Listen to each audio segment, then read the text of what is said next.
নমস্কার বন্ধুরা, আমি নবনীতা আপনাদের কাছে নিয়ে এসেছি আবার একটি ভিডিও নিয়ে। প্রথমেই ব্যানার বা থাম্বেলটা দেখে বুঝতেই পেরেছেন যে আমরা কোথায় চলেছি।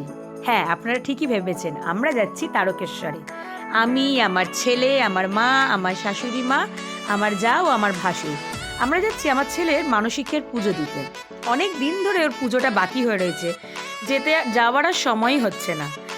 যতক্ষণ না ভোলে বাবা ডাকে তখন তো আর যাওয়া যায় না। অতএব এখন ভোলে বাবা ডাক দিয়েছে, তাই আমরা চলেছি তারকেশ্বরে।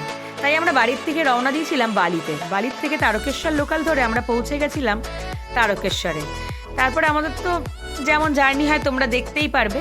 এখন আপাতত আমরা স্টেশনে বসেছিলাম, কারণ আমাদের ট্রেন আসছিল না। 1 ঘন্টা পর আমাদের ট্রেন এসেছে, ট্রেন একটু লেট ছিল। তারপর আমরা সবাই মোটামুটি ভালো সিট পেয়ে গেছিলাম।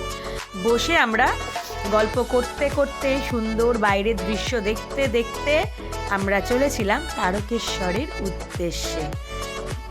তারপরে তারকেশ্বরে পৌঁছে আমরা একটু সবাই চা খেয়ে নিলাম। আমি বাড়ির থেকে চা বানিয়ে নিয়ে গেছিলাম, চা, একটু টিফিন, একটু বিস্কিট, এগুলো নিয়ে গেছিলাম, কারণ বাচ্চা থাকলে একটু নিয়ে যেতে হয়।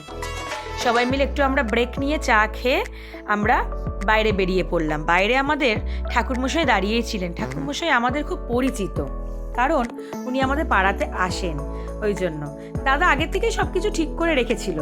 তারপরে আমরা সবাই মিলে হাঁটতে হাঁটতে চললাম মন্দিরের উদ্দেশ্যে। মন্দিরের বাইরের দোকানগুলো দেখে এত সুন্দর লাগলো যে কি বলবো। পুরো, আমি তো প্রত্যেক বছর পুরী যাই, পুরীতেও এরমই দুধার দিয়ে দোকানপাট, পুরো ওরমই মনে হচ্ছিল। তবে যা বুঝতে পারলাম, সমস্ত দর্শনীয় স্থানের বাইরেই এরকম দোকানপাট থাকে, তবেই তো যেতে আরো বেশি মজা লাগে এইসব দেখতে। দেখা হচ্ছে পরবর্তী ভিডিওতে তারকেশ্বরে পৌঁছে।